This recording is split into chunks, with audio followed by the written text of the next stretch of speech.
Welcome to the Wisdom of Show. I'm your host, Simon Bowen, and every week I'm speaking to the world's greatest leaders, thinkers, and entrepreneurs about complex issues and impactful leadership. Join us in the Renaissance of Wisdom.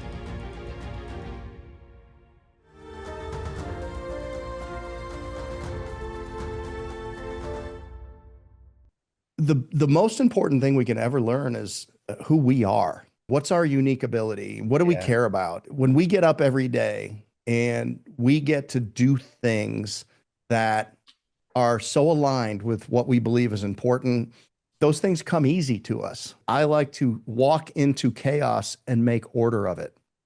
I like to help. I like to make a difference. My favorite definition of leadership is someone who can stand on nothing and create something. So first, it takes awareness to realize that there is a hole that needs to be filled.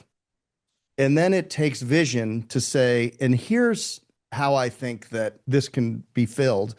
And then it takes leadership to tie people into that, to create a dream that's big enough for others' dreams to fit inside of it. And then it takes communication, and leaders and business builders get paid by the conversation. You know, leadership is manipulation with good intent. I'm going to get you to do something that's going to be good for you, good for us, good for the company, good for society, good for the community. And then your obligation as a leader, or your challenge, or maybe your task, is to calm the swirl. You know, to calm the swirl, you need to have a broad knowledge base. You need to be constantly challenging what you think. You know, at every inflection point in a business, you need to take everything in your business and put it out on the curb and only bring the things back in that are going to get you to the next level. People, processes, technologies. How do you get the courage to make those difficult decisions and break things apart? Well, you need to have a broad knowledge base. Yeah. And so reading everything, learning everything, you have to know, like, who are the authors that are the thought leaders for these different things? And then you need to go deep. If you're going to make a decision with confidence, you have to have enough reference points to understand, you know, that you're making educated guesses about the future of your current resources and your future opportunities. So that leads to the second thing is you need to build your network and ask for help.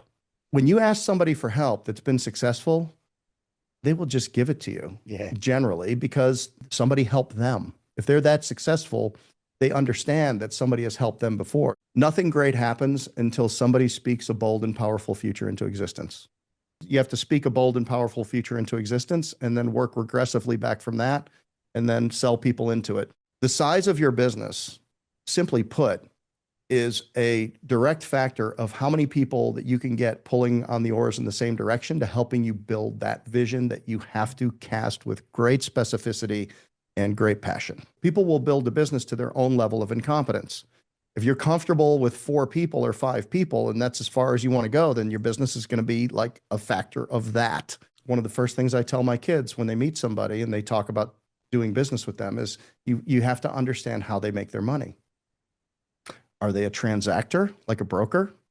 Transactors don't build franchise systems because they want to make money on every deal.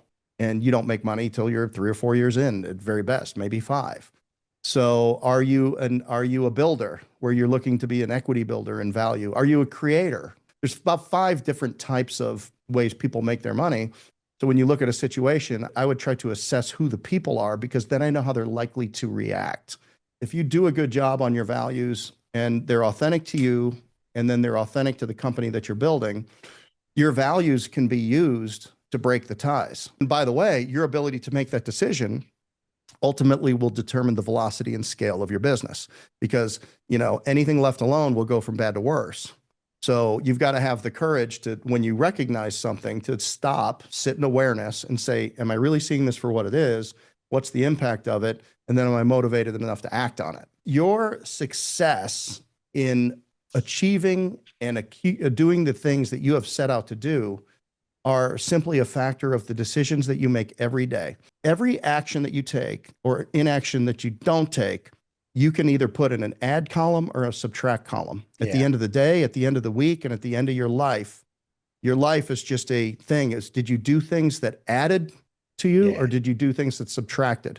The more that I live out my values on a daily basis in any setting, the more I'm going to attract people that appreciate that authenticity, that respect, even if they don't agree with all of those values. Because being a person of principle is something that we find attractive in leaders. We like leaders that are decisive, that are willing to take a stand, that will hold fast to what they believe is the right thing.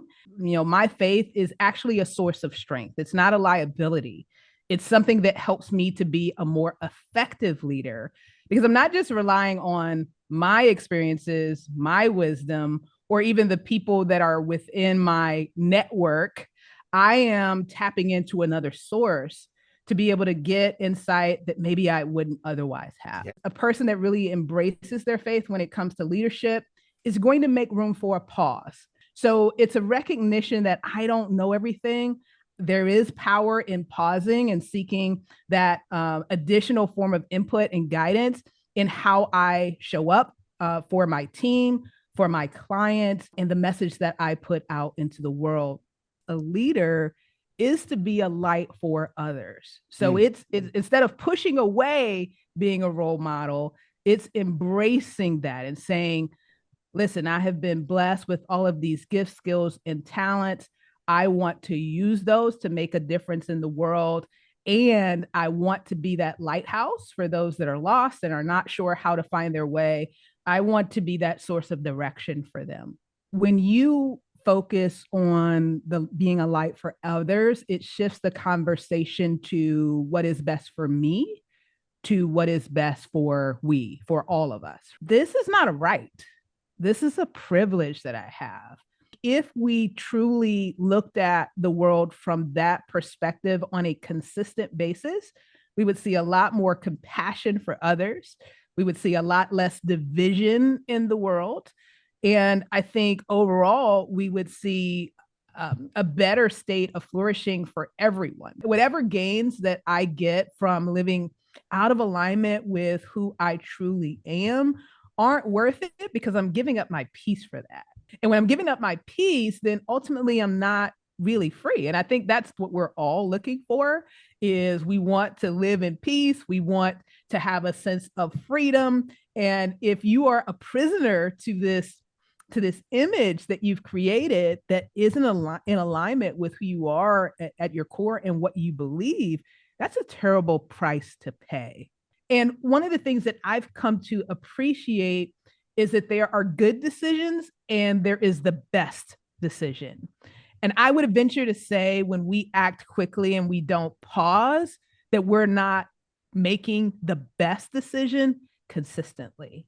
I need more than just me. I need more than just my insights and my instincts. I need to go to a source that knows more than I do and that can help reveal things to me that will help me to be more effective as a leader. When I think about incorporating faith into how I show up as a leader, it's embracing that pause before I start my day. Just start creating the habit of pausing and allowing this to be a part of your day. I should strive for excellence, absolutely, but I want to relieve myself and my team of the pressure to always dot every I and cross every T, because the reality is that we are all human and mistakes are a part of the journey. They're a part of the process. Yeah.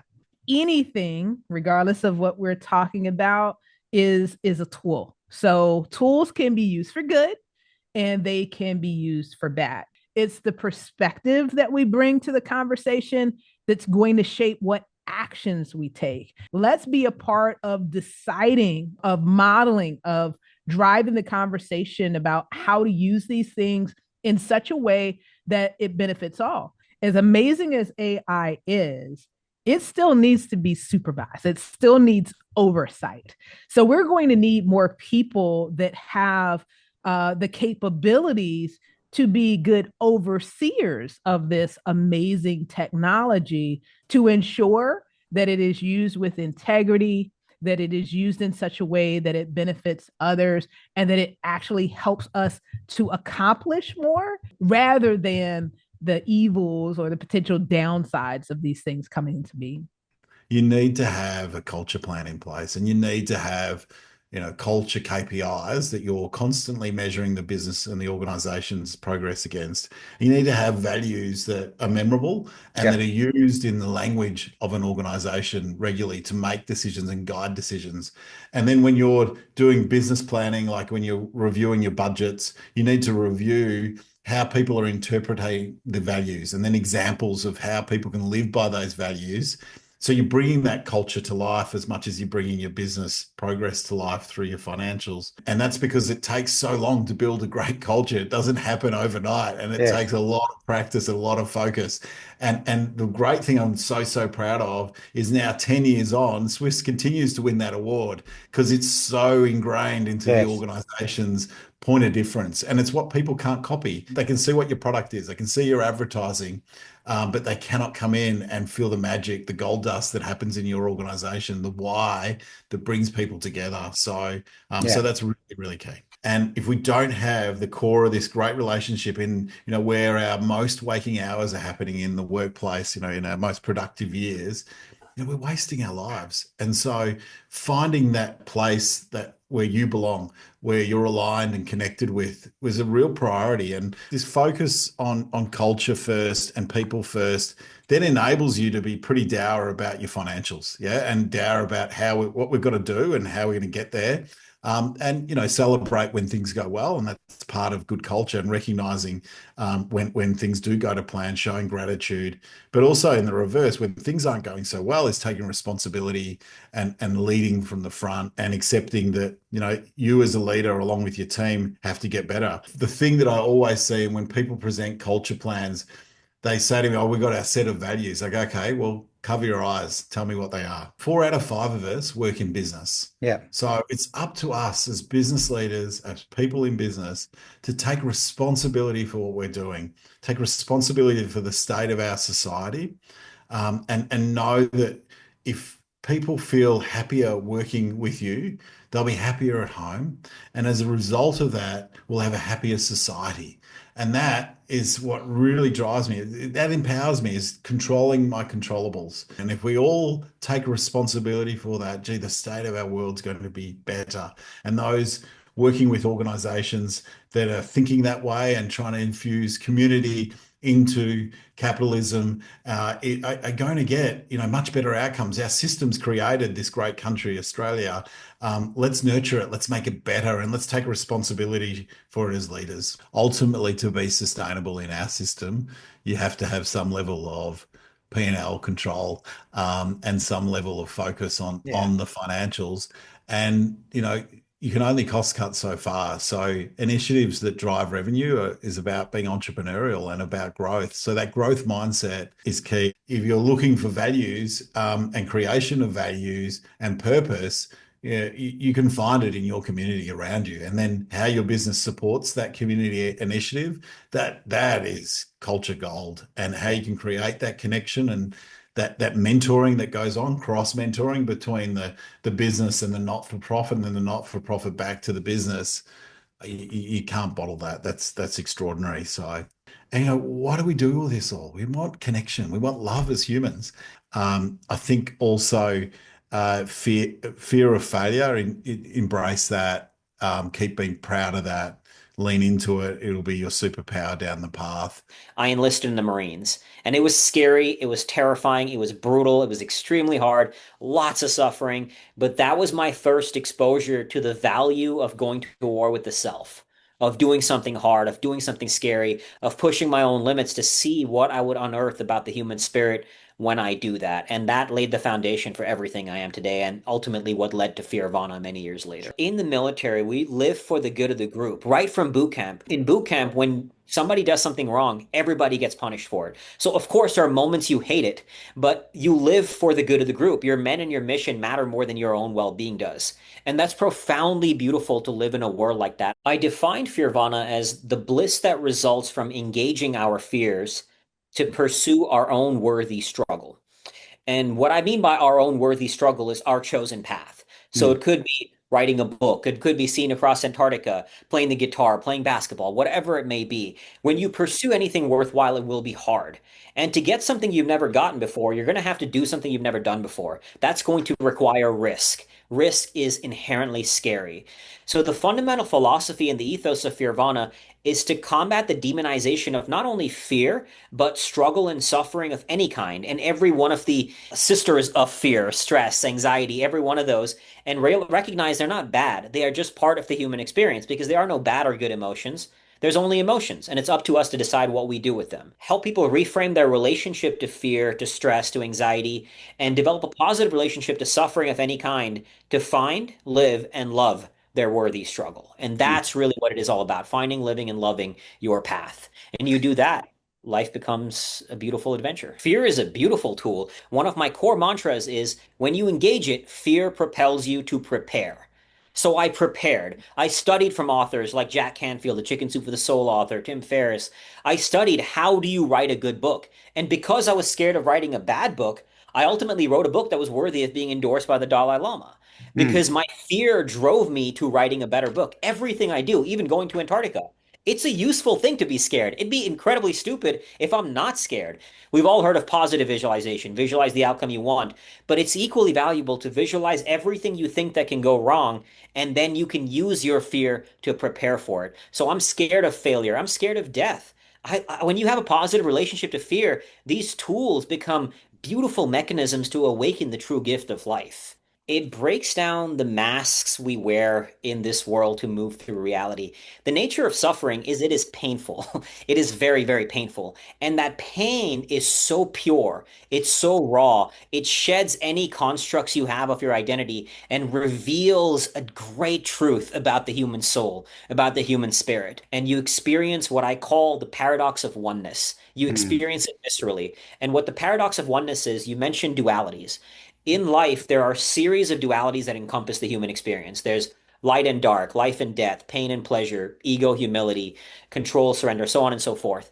And the paradox of oneness is the visceral realization that these opposites are not truly opposites, but true two expressions of the same whole. They're actually part of something greater, and all unnecessary suffering is caused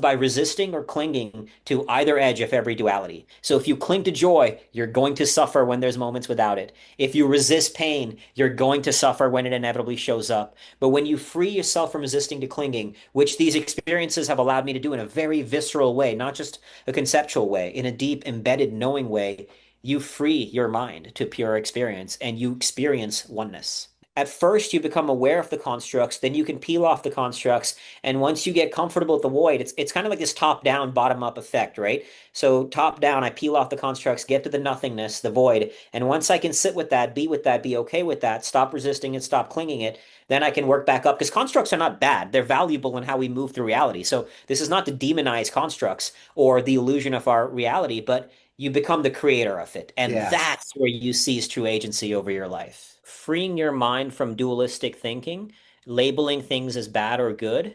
When you release those judgments about things, you stop resisting or clinging, right? You don't say fear is bad, this experience was bad, this just is. Because, and this line, if I think this is the core wisdom here, acceptance of isness is the key to freedom from all unnecessary suffering. I'll say that again. Acceptance of isness is the key to freedom from all unnecessary suffering. That's what I would say would be my core wisdom is reconstructing your reality and then freeing yourself from dualistic thinking. You do that, the world is yours. Man, business can be a force for good at all times. It doesn't have to be like after you make a bunch of profit, you make a donation to your favorite charity. Although that's cool for people who do that. I appreciate that. But business can be a force for good. It's about the intention that you bring to your work every day. A business is by definition serving the community, right? It's providing a product or service that people are voluntarily choosing to engage with, to take their money that they've earned someplace else and purchase it. And so you're having an impact on your customers. You have an impact, obviously, on the people that you employ, on the stuff that you buy from other people. Like it's this incredible interconnected web, to bring it back to the philosophy. and spiritual stuff that people don't like to talk about. But it's true. We live in this incredibly interconnected web, and every single moment, transactional moment of your business, you have an opportunity to be a force for good. What's wrong with American and perhaps Western culture and perhaps maybe global culture is that we are trained by our society to be selfish. We're encouraged to be selfish. It's get yours, maybe regardless of the consequences. And if you read any philosophy or any religious or any mystics, like they all come to the opposite conclusion, that a good human life is one that is focused in the opposite direction, meaning the welfare of others or the welfare of the community. The good life involves helping others as the first and foremost principle. It kind of goes back to the conversation that we were having about leadership. Like, what's the new model of leadership? What does it have to be? In my view, it sort of has to be one that's consistent with the philosophical and spiritual principles of humanity, which is people need to serve each other. It's not that everyone is required to live a life of an extreme servant like a Mother Teresa or even a Gandhi type figure who literally sacrifices their entire existence for the benefit of a community. It's not that everyone has to do that, but they have to orient their daily activities away from the selfish, narcissistic acquisition of more and more stuff, more and more power, more and more honor, whatever they're after, right? Everyone is kind of after a different thing. So at a high level, that's what it means. And part of me is convinced after all these years that this might actually be an inevitable conclusion of human evolution. What's fascinating is that the people who become leaders are the ones who have this obsession with taking care of their team. The people who are engaged in very risky life and death situations have realized that servant leadership is the only way. Being a human being is just really challenging. And it's challenging for this one reason, is that nobody really knows what they should be doing, right? Like you have infinite choice. At any moment you could do, within certain constraints, you could make a lot of different choices. And so human beings are sort of lost at sea. And when it comes to deciding what to do, where to focus your time, what to work on, who to hang out with, it's really an overwhelming psychological thing if you think about it. And to make matters even more complicated, there appears to be, from thousands of years of philosophical, spiritual, and direct human experience, there appears to be the existence of objective moral truth. And if you mess around with it, meaning like, let's say you do things that are contrary to that moral truth, there's always a consequence for it. And so the discomfort is that there's this morality out there. We don't really know. We have a sense. People are born, I think, with a sense of it, but no one's certain. That's why Socrates was saying, like, the only thing I know is that I don't know. Nobody is really certain about it, but they feel it, they have a sense for it. And what that means as a human being is that humility, this is why people like Jesus are talking about humility. Humility is the only answer. To engage in moral life, you have to be incredibly humble, and you have to be careful. You have to be careful with the way you treat people. You have to be careful with how you act, the things you say, because you just don't know. I do think there's something akin to magic when you try to sit down and put pen to paper and create something that solidifies this like loose knowledge. Like you could read a bunch of Dostoevsky novels and maybe learn something, but if you try to pin down like, hey, what was he really trying to talk about? Let me write an essay to my friends that's coherent. Then you really know what you know about Dostoevsky. And in that process of doing that over and over, writing thousands and thousands of words, I found it to be not only therapeutic, but really clarifying of big questions. But I highly recommend it. Like if there's one practice that people could easily put in their life that would improve their life instantly, is to wake up every day and journal for 10 minutes. And be honest with yourself. If you're trying to be your best is the best possible contribution you can make to the community. And it can look like a million different things. And so in order to get to that, there's a couple things that you have to do first. Number one is you have to be a person who is a self-learner, an autodidact. So this is what the self-help industry is all about, because this is a core component of the human experience. You basically can't ignore it. It's about as good as it's been, right? Like historically, anybody from the ancient world would instantly trade places with anyone in America at this moment in time for this reason alone, because You have property rights, you have rules. There's just this roadmap of protection. Equally important are the sort of core philosophical principles of the American Bill of Rights, which is you got to have the freedom to say what you want to say and believe what you want to believe and think what you want to think. There's no possibility of living a good life if that is restricted in any way. Everybody needs to be given an opportunity to discover the truth on his or her own. So my expertise is around scaling a company, dealing with all the people systems, putting systems in place to replicate and grow around culture. Like none of that stuff is being automated with AI or tech. You have to make sure that you like the person you're going to be spending time with. They're like your business spouse. Do you like them? Do you want to spend time with them? Can you work through problems together? Do you respect each other? Will you make each other look good in front of the rest of the kids? So I knew that my job was to make Brian iconic, and Brian knew his job was to make me look good inside of the company. So we were forever shining the spotlight on the other while we stayed in our own lanes, and then we just scaled. You do have to have that inward, outward, that yin and yang, and it's all about dividing up what are the things that the entrepreneur is really good at and what do they suck at? What are the things that the entrepreneur gets fired up, like gets energized working on, and what drains them of energy? And then can you find someone who loves to do the stuff that drains the CEO and that he's not good at? And that's the perfect match. For the entrepreneur side, or that visionary side, it's the ability to delegate, the ability to sell a vision and attract people to that vision, and then probably the ability to focus on the critical few things versus the distraction of the important many. The entrepreneur needs to be very good at focus. And then the hiring, as I mentioned. The role of the second in command is to get all the stuff off the CEO's plate that is draining them of energy and that they're not good at, to then allow the company to really take off. They would probably work harder to ensure that they had that right second in command, that yin and yang partner in place. The CEO has to know what has to happen. The COO has to know how to make it happen. Yeah. So as an example, the CEO has to know about, well, there's going to be AI tools coming in. The COO has to figure out which AI tools to bring in. Remember when we were young and our mom handed us a jigsaw puzzle box, and on the picture of the front of the box, that was what we were going to build? Well, that's effectively your vivid vision. So the vivid vision is the picture. And then we look for the four corners of the jigsaw puzzle, right? Remember, we start with the corners, then we get the sides, then we do all the color pieces in the middle. Well, the four corners of every business are your core values, your core purpose, your BHAG, which is that Jim Collins term, the big, hairy, audacious goal, and your 1-year plan that you focus on to make the vision come true. The sides of the puzzle are your people systems, strategic thinking systems, your meeting rhythms, and your financial systems.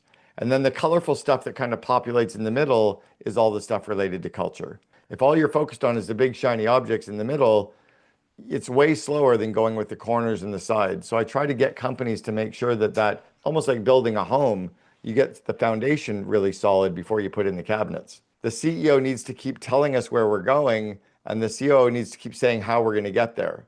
I said at the very early stages, probably in the first month or two I started with Brian, that we had to build a little bit more than a business and a little bit less than a religion. We had to get in that zone of a cult so that we could attract people and retain people who would be inspired and driving 100 miles an hour and really working towards the goals. And you didn't have to manage them and hold them accountable. They were just perpetual motion machines. That's culty, right? So we really built a strong company culture right from the very beginning and made sure that we only hired people who were already excited about our vivid vision. They already lived the core values. When you hire people who already live those core values, you don't have to train them to live the core values. That's what they show up with every day. Like when you really care about your employees, not just their dog's name or their birthday, but when you actually know them, when you actually like them, when you actually care about their problems and their home life and their fears, they'll go through brick walls for you because they've never been cared for like that before by anyone. No different than a homeowner who wants to build their dream home, but they don't even know how to hold a hammer. Yeah. As long as they can explain what the home looks like to a contractor, the contractor can create the blueprints and plans, can give the blueprints and plans to the employees. The employees will build the dream home without ever speaking to the homeowner. I call it the ones and threes. Yep. That every time the company goes from a 1 to a 3 to a 1, so from 1 employee to 3 employees to 10 employees to 30 employees, Right. 100 employees, 300 employees, 1,000, there's an inflection point or a change. or 100,000 in revenue to 300,000 to a million to 3 million, et cetera. When the founder starts the company, they're just doing a bunch of stuff. And then they hire a couple people to help them. When you get to 10 employees, they usually have their first manager, their first person who's managing a bunch of people for them. That's kind of their de facto earliest second in command. It's not a COO, but it's somebody who's managing a bunch of people for them. Yeah. When they get to 30 employees, they have a management team. So the CEO is typically managing 4 or 5 people, and all those people run the whole business. Yeah. When you get to 100 employees, you're starting to hire your first leadership team of people that have actually built companies before. And then when you get to the 300, you have a seasoned team of people with a virtual bench, and almost all the right people have done what you need them to do. But in the early stage, it's a lot of the jack of all trades, master of none, right? We hire people with good work ethic, good attitude, good problem solving skills, and we give them stuff to do until we can afford to hire some of the experts who can really do. A lot of people are like, oh, you've been a COO, you should be my COO. That's like saying, oh, you've been a wife, you should be my wife. Like, no, you need to know yourself first as a leader to know where your weaknesses are, what drains you of energy. And then you need to be able to describe the person you're looking for so that you know what they look like and feel like. You need to know your own company culture, your own core values. So again, you can describe that person who finds that. And then you need to craft a 2-page kind of description of that person and start sharing it with the world. If you're very clear on what you're looking for, other people will start to say, oh, I have an idea of who those people are, or I know where those people are. And then I think it's important to hire people who have done it before versus the people that know how to do it. You know how to win an Olympic gold medal, just be better than everybody else. You know how to break a world record, just be faster than everybody else. So do I want to hire you because you know how to do it? Or do I want to hire the guy or the woman who won the Olympic gold and broke world records and competed in individual and team results? Vision without execution is hallucination. The entrepreneur without the COO is hallucinating as well. What you're being taught by society doesn't mean it's true. This notion that if you didn't believe in some guy that lived 2,000 years ago on the other side of the world, you were going to hell. That cracked the cosmic egg of my life and enabled me to think out of the box, to have ideas without boundaries. One has to learn to question authority. I think wisdom begins as an act of rebellion. This is really the basis of Plato's allegory of the cave. We're all in a cave and we're all shackled and we're looking at the back of the cave and there's fires that the political elites have arranged and we see the flickers on the far side of the caves and we think it's real. And then somebody says something to us or we have an experience and we look down and we realize that we're shackled. We begin to stand up and we realize that the shackles are the constraints we put on ourselves. And when we go back in to tell our friends, hey, reality's out there at the mouth of the cave, they will resist us. And he says, and they will even kill you because they prefer the delusion. What I realized over my life is if you start to think for yourself, you're always different from everybody else.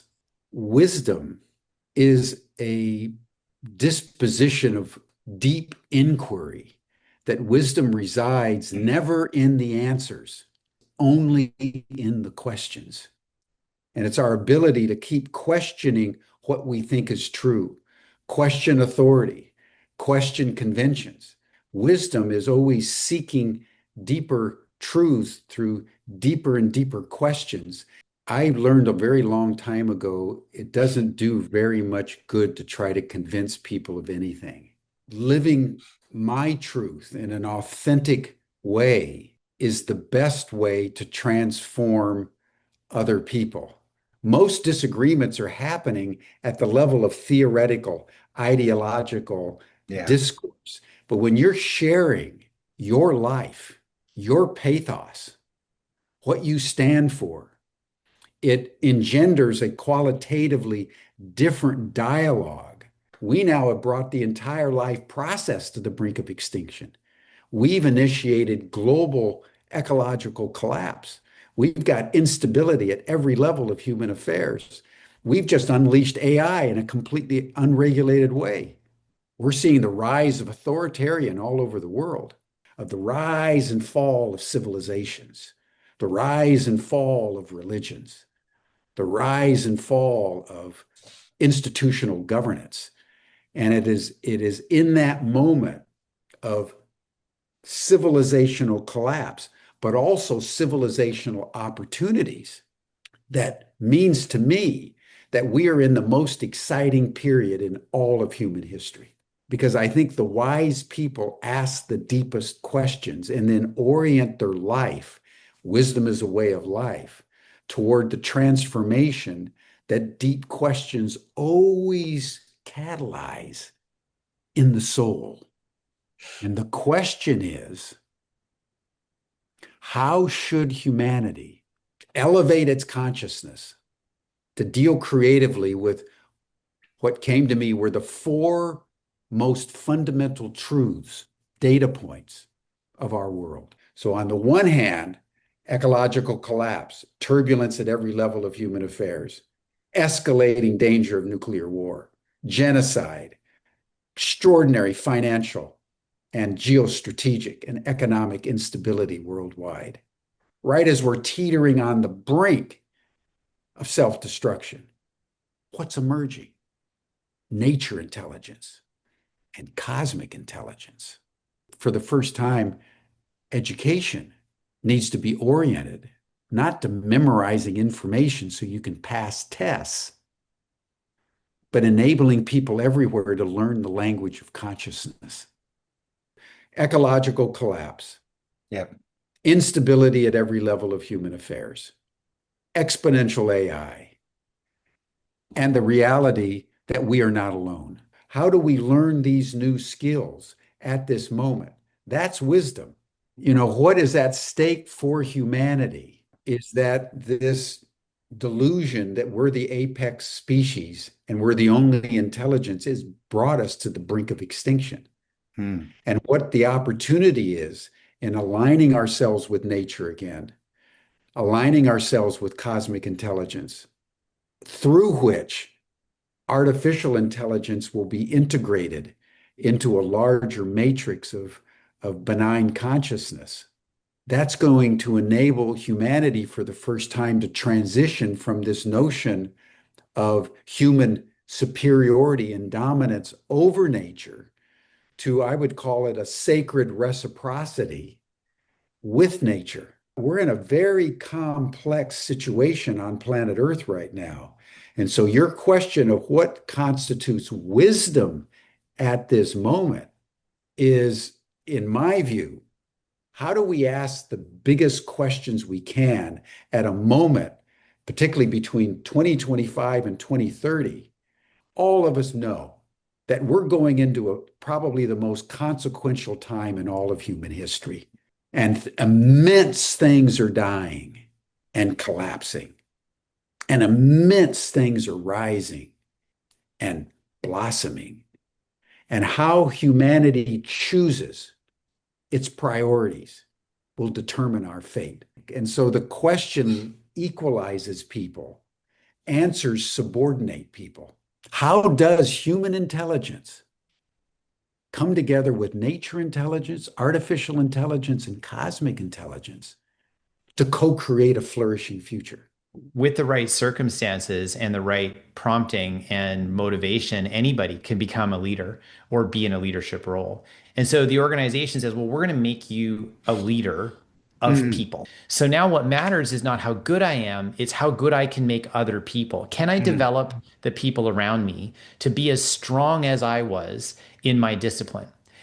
If I continue to measure myself by my personal output, I'm going to suck as a leader.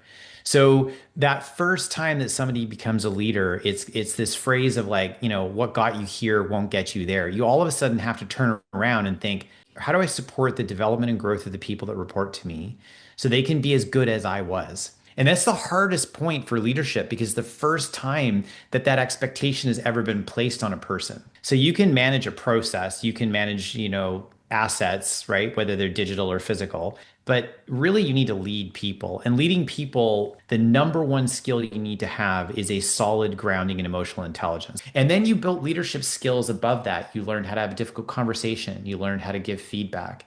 You learned how to be a good communicator. You learned how to be a good strategic thinker. You learned how to build trust. So as you build those skills above that, if anything happens in the organization that pushes against your ability to be a leader, you're grounded in concrete. And that's what emotional intelligence is. If I get a call from a chief people officer and they say they are having a struggle with a director, a VP, or an executive vice president, and they're wondering if they can get our support to assess that individual, figure out why they aren't collaborating well, and why they're struggling at the very senior level of the organization. Every single time it's emotional intelligence. Every time. And the reason they got away with it, they're very strong as a subject matter expert and they're very smart. And so they've been promoted all the way up until they have to collaborate with a very smart group of people who are highly emotionally intelligent, and they won't put up with their crap. If you can develop it at the very early stage, that is going to make a massive difference in how they're going to show up as a leader in the future. Yes. If you have to start with somebody who's in their mid 40s, who has not been developed in that area, oh man, you need their ego to have a slight fracture in it. A little light needs to get through that they could understand that this is the thing holding them back from further success in their career. It doesn't really matter what the industry space is, what the country is. Leadership is leadership. And I think the important thing is, especially with emotional intelligence, you have to teach it to people in a practical way that they can apply it in their day-to-day role right away. In a way where they say, I did this and this is better than the way I used to do it. The reality is this: people want to work with people they like, trust, and respect. The more authentic you are in the world, the more you show up as your true self, the more that you make your intentions clear, the easier it will be for you to build relationships. And where emotional intelligence kicks in is my ability to know myself. So to be clear on where I am right now, that's self-awareness, right? I need to know that in a conversation. I also need to be able to know, can I empathize with what's going on with you? Am I curious enough to know what's happening in your world? Now, I don't have to agree with the things you say, but I need to be curious enough so that I deeply understand what's happening for you and what your point of view is.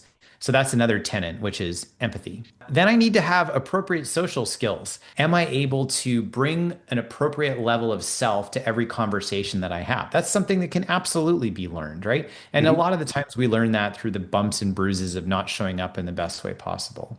And then the last one is, am I self-motivated? So if I have those 5 things, I've got a deep sense of self, I understand who I am, and I understand where my emotions are at in this conversation. Empathy, I'm curious about where you're at, and I want to know what matters to you, and I understand your perspective. Social skills, I can adapt my social skills as is appropriate for the situation. Self-regulation, I can stop myself from saying the thing I probably shouldn't say, but I can also regulate my emotions so that I show up as my best self. And finally, motivation. I am self-motivated. I don't need others to motivate me because I'm living in an environment of mastery, autonomy, and purpose. If I have those things in place, and I can talk later, we can talk more about the practical way of doing these things. That is an emotionally intelligent leader. I would say IQ is it's your intelligence quotient. You can do an IQ test online to figure out what your IQ is. It'll move a little bit. That IQ is something you're pretty much born with. You've got your EQ, which we've spoken quite a bit about so far and will continue to speak about. And then the one that's come up since really post-pandemic, where leaders were tasked with doing more with less, feeling like there was constant change, and feeling that their resilience was being taxed on a regular basis, is AQ. And AQ is your adaptability quotient. That is the ability for you to have not a fixed mindset, but to have a more flexible mindset, and the ability to adapt as reality and the situation around you is changing. You need to have strong beliefs, but they need to be loosely held. Wisdom is the act of taking your experiences and applying self-reflection to them. Effectively, when somebody says that they are getting smarter, they're actually getting wiser, is what's really happening. So it's experiences and reflection is causing them to think their intelligence is going up, but what's happening is they are gaining wisdom. And so with resilience in place, it is, can I maintain my stress levels? Can I maintain my nervous system? Can I maintain a calm presence of mind while the world around me feels chaotic? That's really what resilience is. What's good for the village is best for the individual. But I think what's happened with some leaders is they've decided what's good for me as an individual will be good for the village. And that is never true. This is a principle from Stoicism that Marcus Aurelius figured out like thousands and thousands of years ago. If everyone did this, how would society be? Well, if everyone lied and wasn't trustworthy, society would devolve. We are a collaborative human race. And if you go back far enough, if we didn't collaborate, we were dead. If we got ostracized by the community, that was the end of our life. In the business context, I think there has been a drive for results over people. We are human beings, not human doings. And when leaders forget that, culture devolves in organizations. If I'm unable to understand my own emotional complexity as an individual by having the words that go with it, how am I supposed to understand what's going on and empathize with someone else? So when you get good at having an awareness of self, you're actually training yourself how to have an awareness of others. We're at this intersection and point in time where on one side of the coin, we have AI, which is a dehumanizing type experience. It is not connection. The other side is that people are going to crave human connection.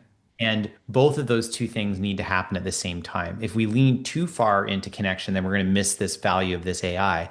But if we lean too far into AI, then we're going to miss the fact that we as human beings are wired for connection.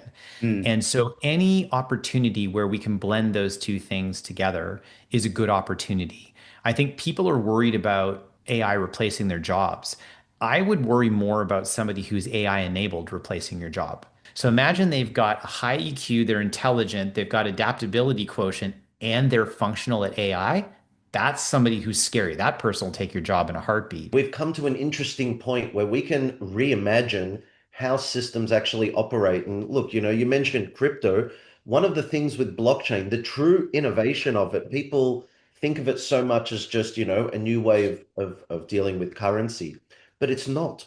It's a new way of organizing a network without requiring someone to be in the middle and in charge of how the whole thing works. That's the remarkable nature of what it's able to do. And similarly in education, a lot of people don't know why schools are structured the way they are, why we've got lessons of a certain length, why we use bells to shift from one thing to another. And ironically, that lack of education about how our system was created is what allows things to really, go down a path that it shouldn't really go down. Schools really used to just be about that pure education side of things, where they've almost become factories of social engineering in these days. And I think that that's something that society's still adjusting on how it actually wants to do that. With these beautiful multicultural societies that we have today, we just need to work a little bit harder to come up with a common framework that can be delivered to people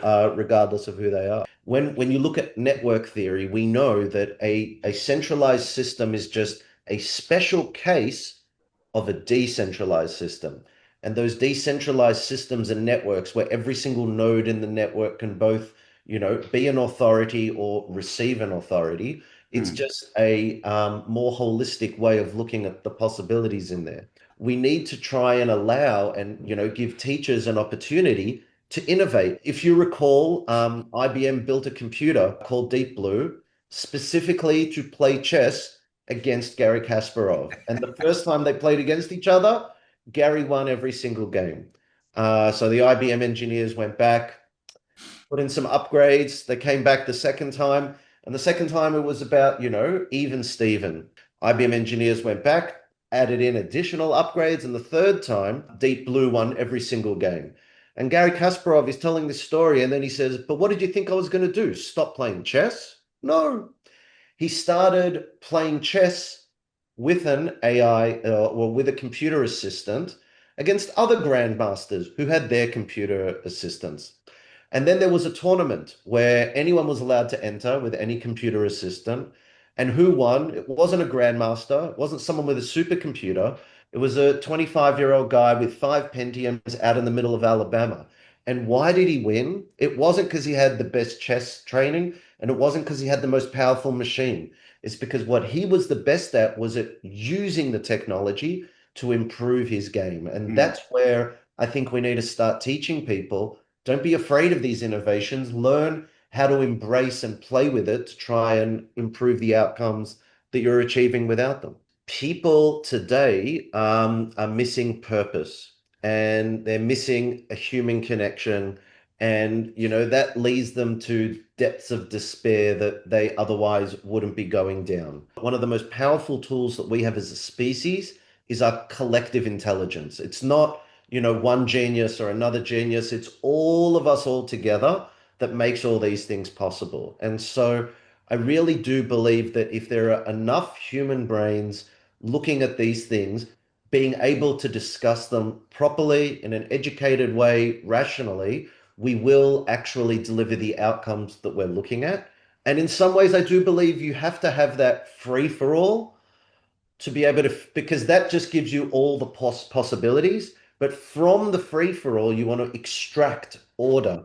And I think that's the part that where we can play a really important part. I just think that we need to get better at teaching kids how to figure out for themselves whether something is true or not. And we need to be unafraid to make those assessments ourselves. One of the first lessons that I would teach kids was about the scientific method.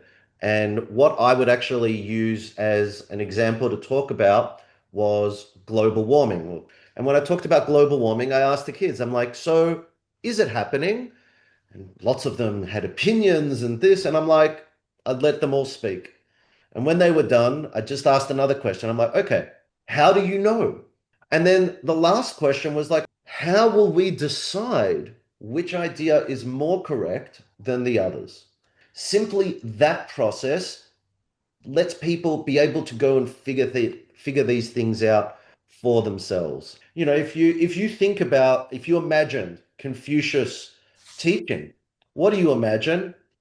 A guy walking and a bunch of people walking with him, right? What was common in so many of those things was the integration of physical movement with learning itself. If we wanted to advance things from that societal perspective, what we need to do is actually build up heroes who are learners, the heroes of learning. Now, that is a powerful lesson for children. And I think that part of the reason a lot of them get so distressed in these days is they are allowing perfection to be the enemy of the excellent. And so with some of the tools that we have today, I think we see people around the world get excited of the idea of startup businesses. And so as an entrepreneur, right, if you want to create wealth, the more open you are to learning and the more creative you are with the imaginative expression of what you've learned, then you've got a chance to create the next billion-dollar idea, because we don't know what it is, but there's going to be a lot of them. We need to know is that it isn't the politicians who are running the world, it is the technologists and the tech giants in particular. And to me, that's a disturbing concept, because we haven't seen real demonstration of ethical orientation or responsible behavior by the tech giants. Back in the day, we used to think it's the banks and the oil companies that were influencing a lot of what went on with regard to war and politics. Well, today, unbeknownst to most, there'll be a lot of technology influence behind there as well. So AI, the coming of quantum, the coming of the metaverse, these are not tools. These are not new fads or just new applications in the marketplace. These are new sources of power. It's like the same as when electricity was invented or fire was discovered. That is the same power of AI. But let's go into a business context.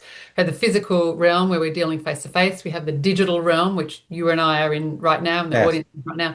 And then we have the virtual realm, which is enabled by AI and the metaverse and augmented virtual reality, extended mixed realities, those sorts of things. So there's many different worlds, and there's no jurisdictions in there as such. There isn't the concept of national boundaries and countries. How do we police AI-based platforms and metaverse-based platforms, whose jurisdiction is it anyway? So even the concept of countries and national boundaries becomes very complicated. And we also know that there's very little law that governs anything to do with AI. We need to wake up to the level of AI adoption and growth in Australia, because it's so low. We are at serious risk of just becoming a backwater AI country where the tech giants come to make money, to take data and take control. And what we're going to see is a forming of the future of humanity. We're at an evolutionary tipping point. We're at the early stage of transhumanism, where technology and humanity come together.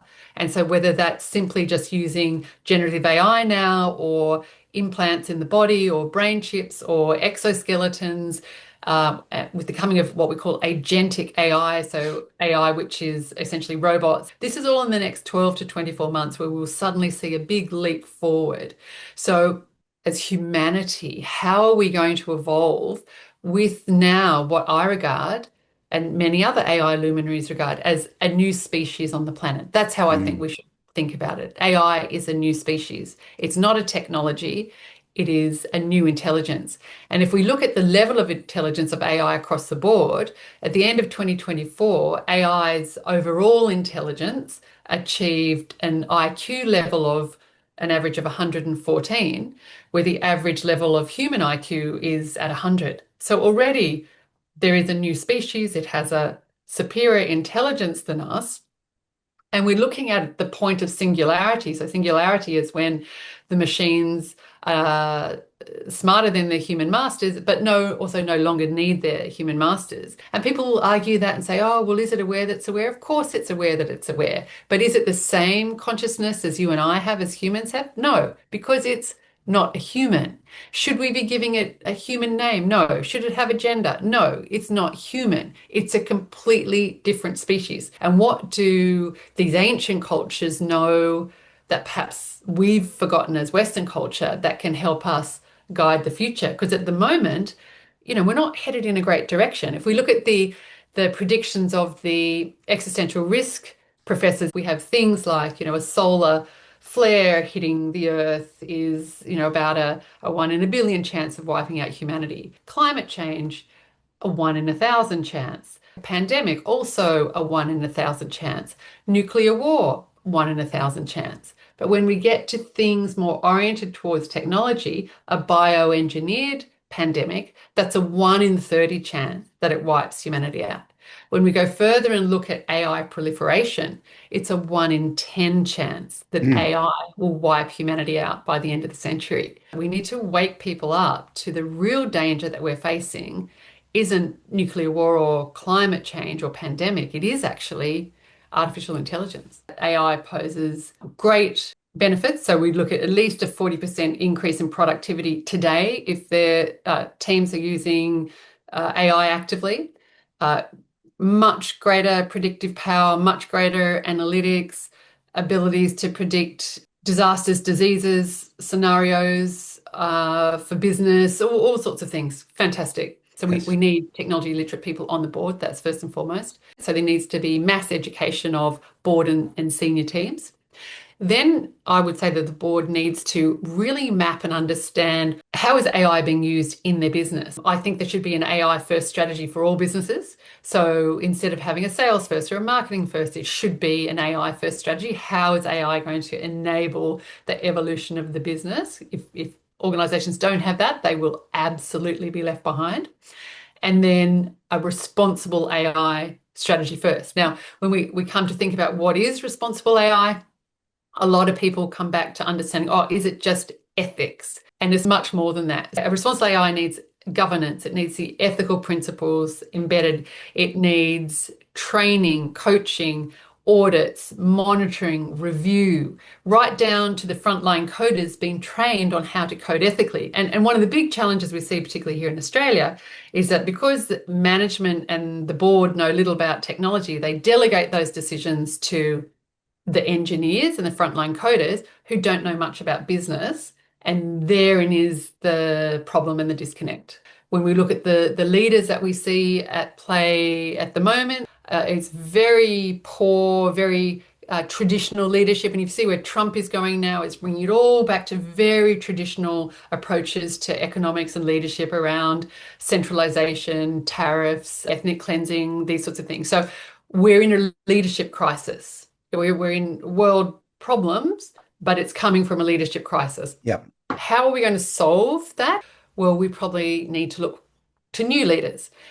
And Simon, how long does it take to create a leader? Well, it probably takes 20 years. It probably takes, at least 10 years. Do they have to do an MBA? Do they have to have leadership experience? Do they have to have mentoring? Have they got to go through some personal journeys and have experience? They do. But we don't have that time. We've got years. We don't have decades. So how do we rapidly transform leaders? And that's what I've spent the last couple of years studying. Leaders need to achieve before they are really able to lead global problems.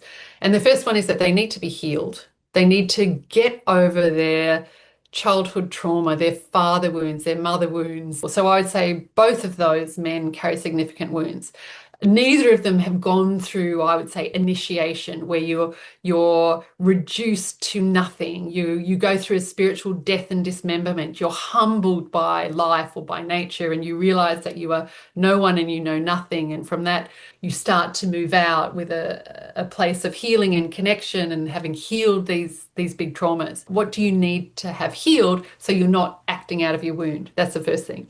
Second thing is cleansing. So what addictions do leaders have? Is it addicted to work, addicted to alcohol, to drugs, to cigarettes, to addicted to their reputation, to their identity? The third one is connection. So we need leaders who are connected to their own hearts, connected back to their souls or to their psyche, depending on how you want to look at that, connected to their family, connected to nature, connected to team, connected to society, and connected to the planet and the planetary problems. And again, if we look at how Indigenous communities work, often they are all around reciprocity and not around extraction, which we are.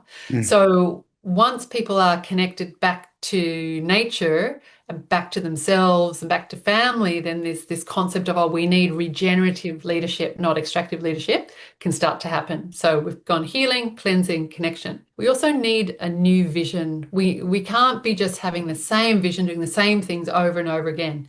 So we want leaders who are able to see in new ways and in different ways how global problems can be solved, how problems in their organization can be solved, how problems in their family, how problems with their own health can be solved, but to see it in a different way. So the creation of a new vision.